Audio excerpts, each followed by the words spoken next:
কাছে কিংবা দূরে যে যেখানে আছেন আপনাদের সবাইকে স্বাগত জানাচ্ছি। আমি সুলতানা রহমান, দেখছেন বাংলা নিউজ নেটওয়ার্ক এবং আমার সঙ্গে আজকে অতিথি হিসেবে যুক্ত রয়েছেন আওয়ামী লীগের যুগ্ম সাধারণ সম্পাদক বাহাউদ্দিন নাসিম, আফামা বাহাউদ্দিন নাসিম। আপনাকে আমি স্বাগত জানাচ্ছি। কেমন আছেন? ধন্যবাদ। ধন্যবাদ আপনাকে। আলহামদুলিল্লাহ, পবিত্র রমজান মাস পার হলো, ফিতর আমরা পার করলাম, আলহামদুলিল্লাহ ভালো আছি। জি, তো আপনাদের নেতা কর্মী যারা দেশে রয়েছে তাদের কি অবস্থা? তারা কেমন ঈদ পালন করলেন? আসলে আমরা ঈদ বলতে যে ঈদ মোবারকবাদ আমরা জানিয়েছি, এটা অনেকটা আনুষ্ঠানিকতা। আমাদের দেশের বাহিরে, কারাগারে, আত্মগোপনে সবাই তো খুব কষ্টের ভিতরে, দুঃসহ যন্ত্রণা, মৃত্যু ভয়, নিপীড়ন, মব সন্ত্রাস এবং এক অশুভ শক্তির দেশ বিরোধী শক্তির নির্মম অত্যাচারের মুখোমুখি দাঁড়িয়ে কোনো ক্রমে বেঁচে আছে। ভালো নেই, কেউ ভালো নেই, শান্তিতে নাই। কিভাবে বেঁচে আছে এই করুণ কাহিনী বলে কোনো শেষ করা যাবে না।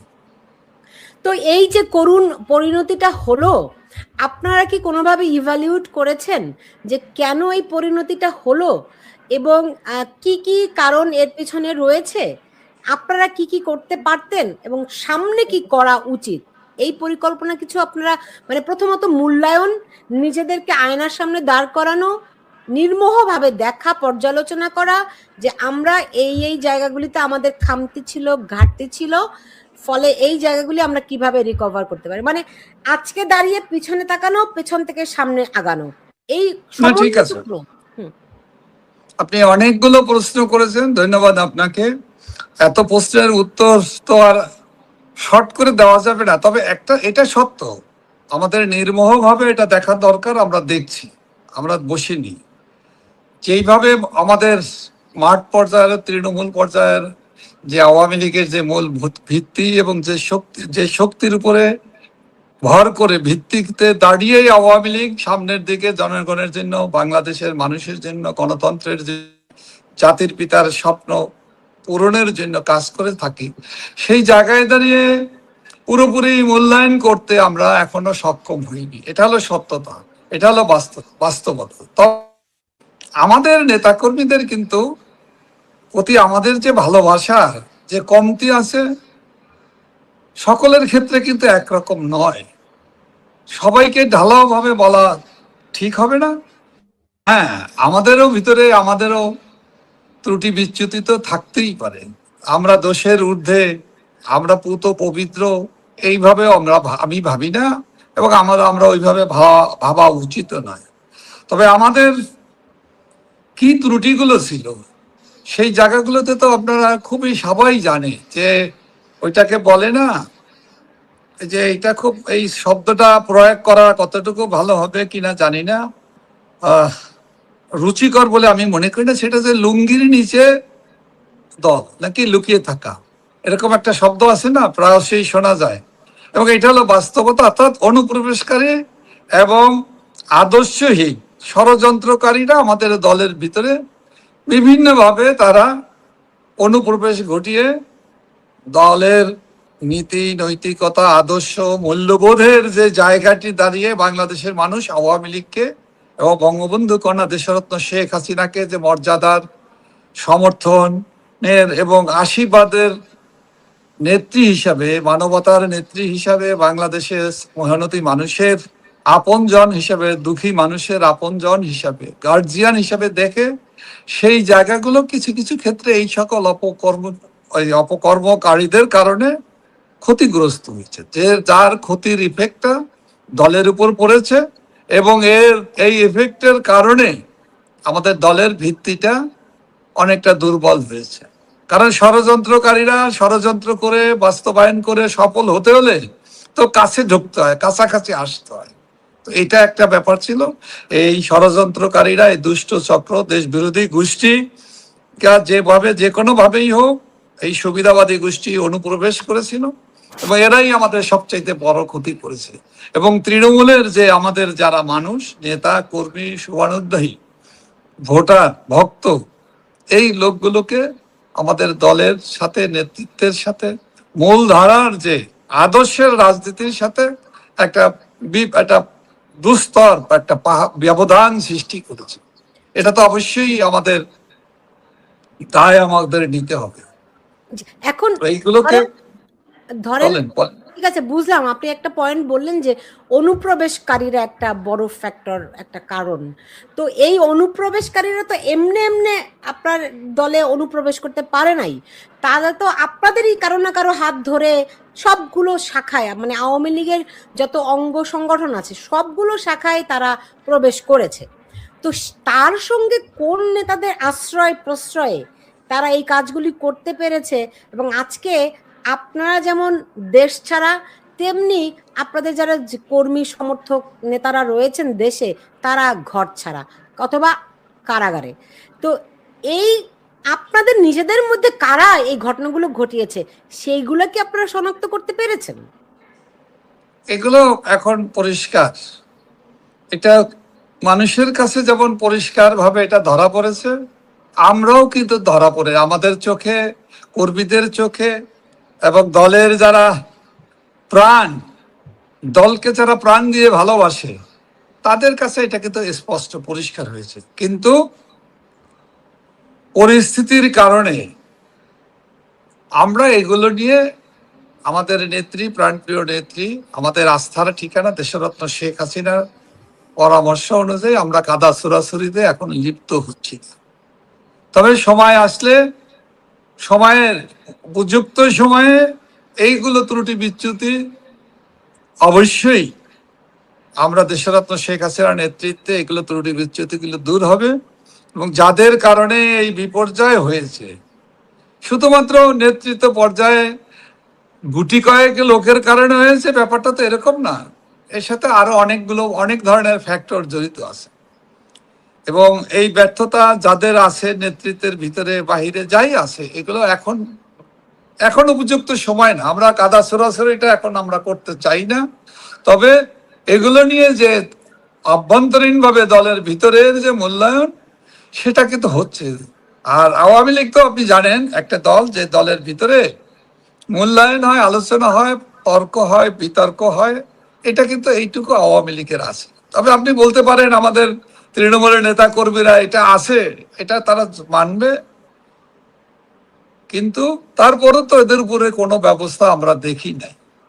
হ্যাঁ, এই কথাটা এই জায়গায় দাঁড়িয়ে আমি এটুকু বলতে পারি, অতীতে যেটা হয়েছে হয় নাই তেমন না, ওইভাবে দৃশ্যমান হয়নি। তবে আমার মনে হয় একটা উপযুক্ত পরিবেশ ফিরে আসলে, একটা লেভেল প্লেইং ফিল্ডে যখন রাজনীতি করার সুযোগ বঙ্গবন্ধুর দলের নেতাকর্মীরা, বঙ্গবন্ধু কন্যা দেশরত্ন যখন দেশে ফিরে আসবে, তখন এগুলো নিয়ে পুঙ্খানু বিচার বিশ্লেষণ করে এটার মানে বাস্তব পদক্ষেপটা তখন নেওয়া হবে ইনশাল্লাহ। এবং সেক্ষেত্রে আমাদের যারা দুর্দিনের বন্ধু, আমাদের দলের যারা প্রাণ, যারা ক্ষতবিক্ষত হয়েছে, অত্যাচারিত হয়েছে, এখনো প্রতিনিয়ত হচ্ছে, তাদেরকেও মূল্যায়ন করা, তাদেরকে মূল্যায়নটা হলো পথ দিয়ে নেয়, তাদেরকে হৃদয়ে দিয়ে ভালোবাসা, তাদের মর্যাদা দেওয়া, আপন করে নেওয়া, এবং যার যেখানে যোগ্যতা আছে কাজ করা, নিশ্চয়ই সেগুলোও কিন্তু ধাপে ধাপে করা হবে। কারণ এগুলো নিয়ে সব কথাগুলো তো আমি একবারে বলার অধিকার তো আমার কাছেও নাই, এগুলো আমারও তো কিছু সীমাবদ্ধতা আছে। জি, ধন্যবাদ। নিশ্চয়ই নিশ্চয়ই। এখন ধরেন যেই দুইটা ধাপের কথা আপনি বললেন, তো এখন আমরা শুনতে পাই যে আপনারা ঈদের পরে আসবেন বলে শুনতে পেয়েছি। এখন তো ঈদ তো শেষ হয়ে গেল, এখন বিএনপির একটা কর্মসূচি ছিল ঈদের পরে আন্দোলন, তো এটা নিয়ে খুব জোক হয়, ফান হয়। তো আপনাদেরও কি ঈদের পর, মানে কি এই ঈদের পর নাকি আগামী ঈদের পরে? এখানে ব্যাপারটা হয়েছে, আপনি সাংবাদিক, আপনি প্রশ্ন করতেই পারেন।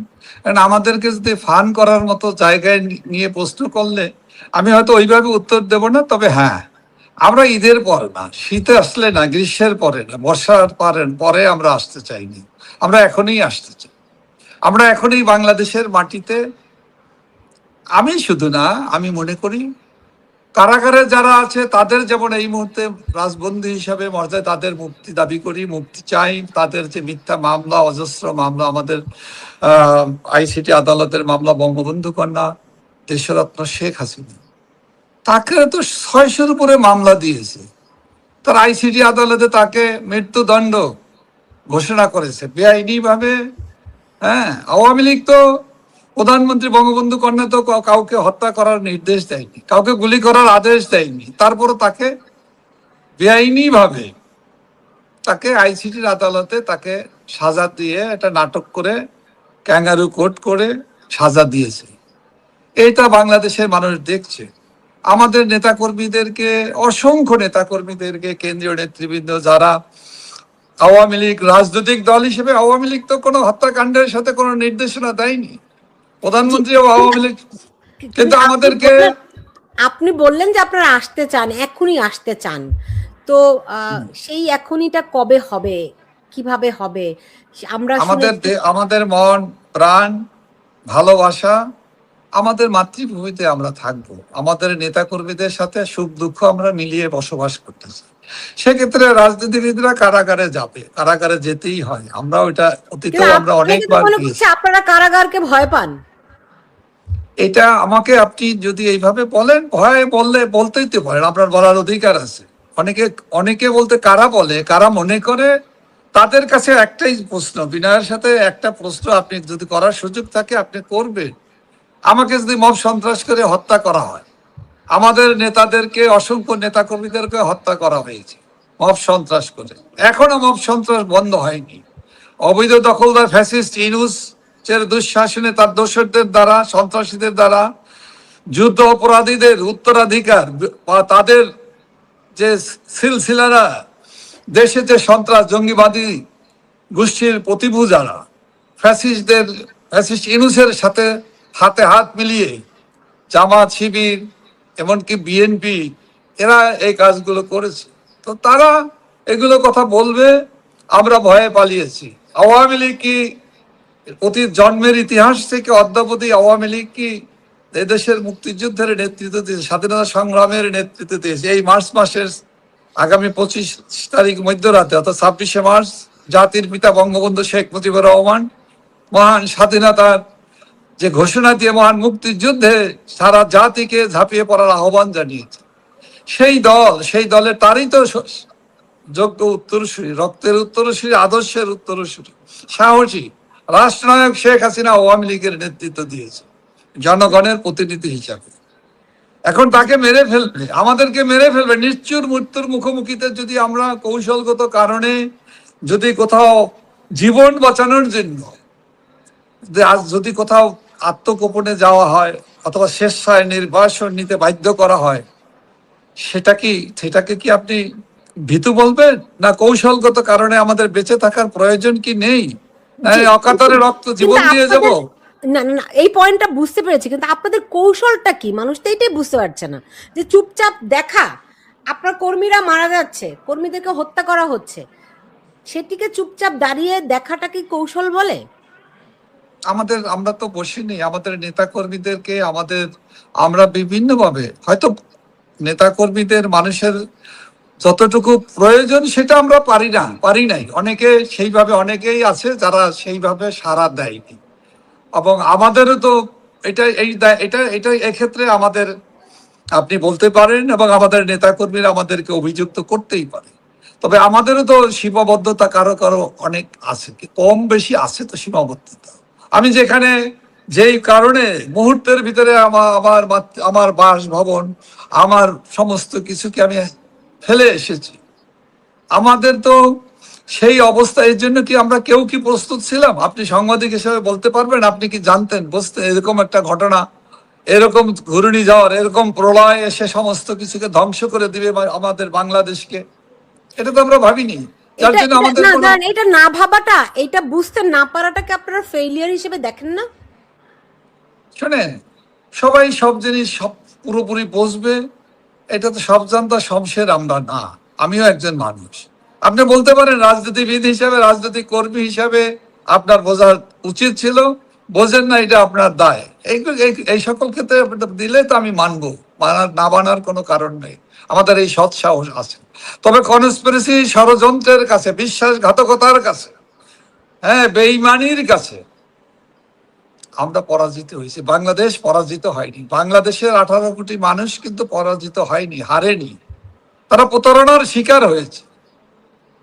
এখন সেই বাংলাদেশের মানুষ কিন্তু এটা বুঝতে পেরেছে। জি, এখন কিন্তু বাংলাদেশের মানুষের যে অবৈধ দখলদার ইউনুসের প্রতারণায় আজকে বাংলাদেশের মানুষ এখন প্রতারক, ঠকবাজ, বিশ্ব বাটপার কে? অবৈধ দখলদার ফ্যাসিস্ট ইউনুস। অথচ তার এই উপাধি তার কিন্তু প্রাপ্য ছিল না। সে অপকর্ম করতে করতে, দুষ্কর্ম করতে করতে গোটা মানুষকে বিভ্রান্ত করে, প্রতারণা করে, কথার ভুল ঝড়ি ছড়িয়ে অনেক কিছু বলেছে। বিশ্বের সারা পৃথিবীকে বাংলাদেশে নিয়ে আসবে। হ্যাঁ, সারা পৃথিবী উনি হলো বিশ্বমানের খেলোয়াড়। উনি খেলতে খেলতে সব খেলোয়াড়কে বাংলাদেশে নিয়ে আসবে। খেলতে খেলতে দেশটাকে রসাতলে পৌঁছে দিয়েছে। জি। মব সন্ত্রাস, মব কালচার, লুটপাট, অর্থনৈতিকভাবে আজকে বাংলাদেশকে মেরুদণ্ডকে ভেঙে চুরমার করে দিয়েছে। তো তো এখন ওই জন্য সরকারে ছিলেন আপনারা, দায়িত্ব তো ছিল আপনাদের। তো সেই দায়িত্ব সরকার হিসেবে সেই দায়িত্ব যে আপনারা দেশের প্রতি, রাষ্ট্রের প্রতি, জনগণের প্রতি করতে যে আপনারা ব্যর্থ হয়েছেন, সেই জন্য কি আপনাদের কাছ থেকে তো মানুষ একটা রিগ্রেট, একটা আপনাদের দুঃখ প্রকাশ কিংবা অনুতপ্ত হওয়া, এরকম তো মানুষ জানতে চায় যে এই যে আপনাদের দায়িত্ব থাকা ছিল যেই দেশটা, যেই দেশের মানুষরা, তা আপনারা যেভাবে বলছেন ষড়যন্ত্র হয়েছে, প্রতারণা হয়েছে, তো সরকার হিসেবে তো মানুষকে রক্ষা করার, দেশকে রক্ষা করার দায়িত্ব আপনাদের ছিল। এবং সে দায়িত্ব তো যথার্থভাবেই পালন করার চেষ্টা করা হয়েছে, আন্তরিকতার সাথে এবং মানুষের জীবনের সাথে, মানুষের সাথে, রক্তের সাথে। এক বিন্দু রক্ত ঝরুক, একটা জীবন নষ্ট হোক, ক্ষতি হোক, এটা তো বঙ্গবন্ধু কন্যা আমাদের নেত্রী মাননীয় প্রধানমন্ত্রী দেশরত্ন শেখ হাসিনা চাননি। যে কারণে সে সরে যেতে বাধ্য হয়েছে, সরে গিয়েছে।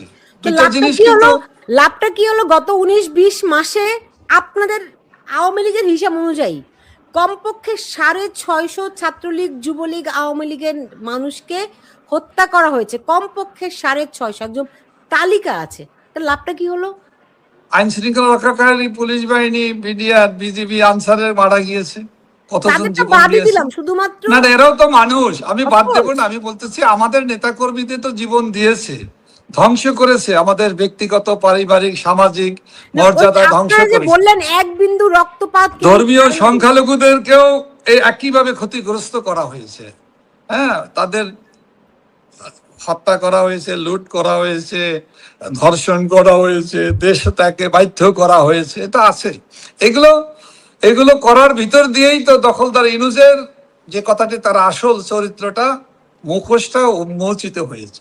ওকে, এক সময় তো জনাব না, আপনি বলেন, অসুবিধা নাই। নাসিম, আমরা একটু আগে বাড়ি। সো আমরা এখন বিভিন্ন খবরে দেখতে পাচ্ছি আপনারা দেশে ফিরছেন, একটা কমিটি হচ্ছে, সিনিয়র অনেক নেতা নাকি বাদ পড়ছেন, বিষয়টা কি? এগুলো অনেক কিছুই তো অনেকে লেখে। এখন তো সামাজিক যোগাযোগ মাধ্যম একটা বড় মাধ্যম, এবং এর কল্যাণে অনেক ভালো জিনিস যেমন আসে, নানা ধরনের প্রচার, অপপ্রচার, গুজব, প্রপাগান্ডা থাকে। এখন আমি আপনাকে যেটা বলতে, কমিটি হচ্ছে কি কমিটি হয় না, এটা তো আওয়ামী লীগের গঠনতন্ত্র আছে, নিয়ম আছে। তো সেটার ভিত্তিতেই বঙ্গবন্ধু কন্যা, উনি আমাদের ঠিকানা না, উনি আমাদের অভিভাবকই শুধু নয়, উনি আমাদের জন্য আলোকবর্তিকা।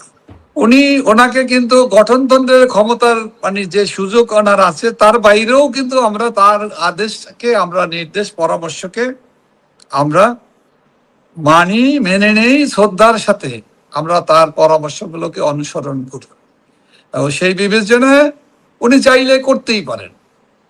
তখন আর সেটা বঙ্গবন্ধু কন্যা চাইলে উনি যে কোনো সিদ্ধান্ত নিতে পারেন। তবে উনি এই ধরনের সিদ্ধান্ত নিলেও কিন্তু ওনার আওয়ামী লীগের নেতৃবৃন্দের সাথে, তৃণমূলের সাথে উনি পরামর্শ করেই কাজ করেন।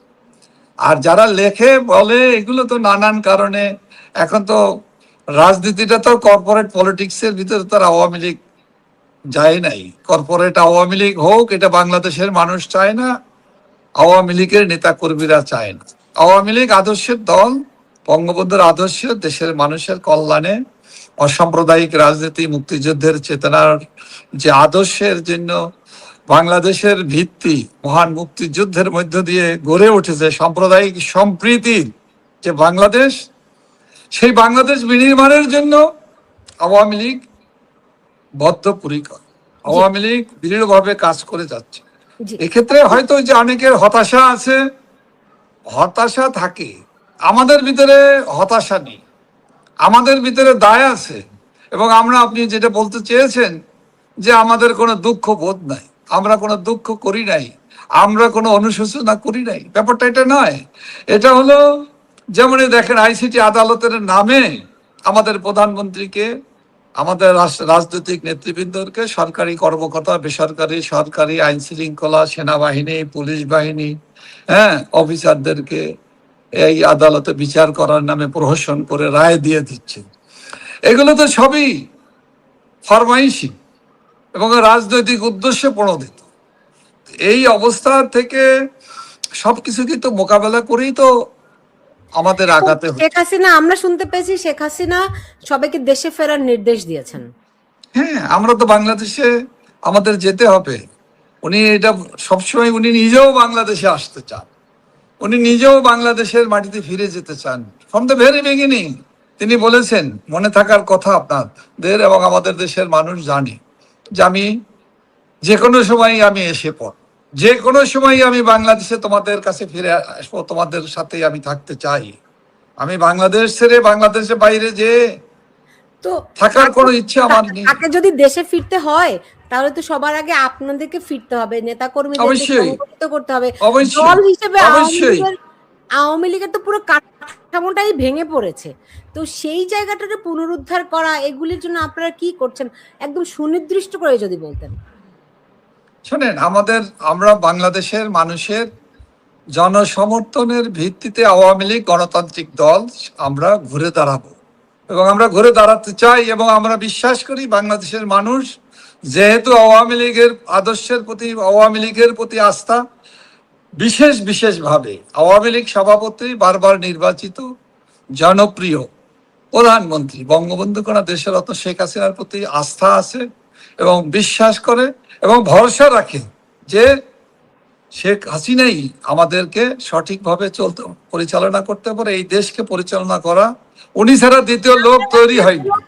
কোনো পরিকল্পনা, আমাকে শেষ করতে দিতে হবে, কোনো মাস্টার প্ল্যান বা কোনো একটা দিক নির্দেশনা যে আগামীতে কি করতেছে, আগামী 1 মাস, 2 মাস, 3 মাস, 6 মাস কিভাবে কি হবে। আওয়ামী লীগের রাজনৈতিক দল এটা কিন্তু মাস্টার প্ল্যান করিয়া রাজনৈতিক চলে না। আমরা আদর্শের ভিত্তিতে, জনগণের সমর্থন, জনসমর্থনের ভিত্তিতে গণতান্ত্রিক ধারাবাহিকতাকে রক্ষা করে, শক্তিশালী করে, মানুষের চেতনার জায়গাটাকে সমৃদ্ধ করে আমরা আগাবো, আমরা ঘুরে দাঁড়াবো।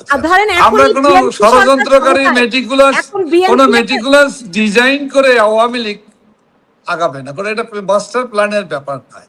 হ্যাঁ, আমাদের ফিলোসফি আছে, দর্শনটাকে আমরা বাংলাদেশের মানুষের জন্য আমরা কি করতে চাই সেগুলো আমাদের ম্যানিফেস্টোতে আছে। এগুলো আমরা যুগে যুগে সময়ের সাথে তাল মিলিয়ে আমরা এগুলোকে আপনার আরো এটাকে আপনি যদি বলেন যে পরিচ্ছন্ন করা এবং এটাকে ধীরে ধীরে সংস্কার করা, ধীরে ধীরে বাস্তবমুখী করা, পদক্ষেপ নেওয়া, এটা তো সমস্ত কিছু পরিবর্তনশীল। অর্থনীতির নীতিমালার আলোকে তারেক রহমান প্রধানমন্ত্রী, একটা রাজনৈতিক সরকার ক্ষমতায়, সো তাদের সঙ্গে কি আপনাদের কোনো যোগাযোগ আছে? স্বাভাবিক রাজনৈতিক পরিবেশে স্বাভাবিকভাবেই একটি রাজনৈতিক দলের সাথে আর একটি রাজনৈতিক দলের যোগাযোগ থাকার কথা।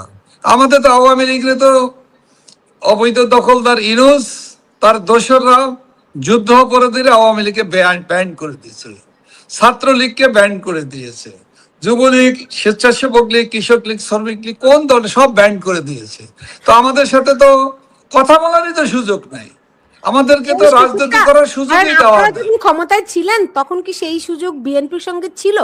যদি নাও থাকে, ধরেন এখন এই বর্তমান বাস্তবতায় দাঁড়িয়ে রাজনৈতিক দলের সঙ্গে তো একটা মিনিমাম সম্পর্ক থাকে, সেই সম্পর্কটাকে আপনারা স্টাবলিশ করার চেষ্টা করছেন কোনোভাবে?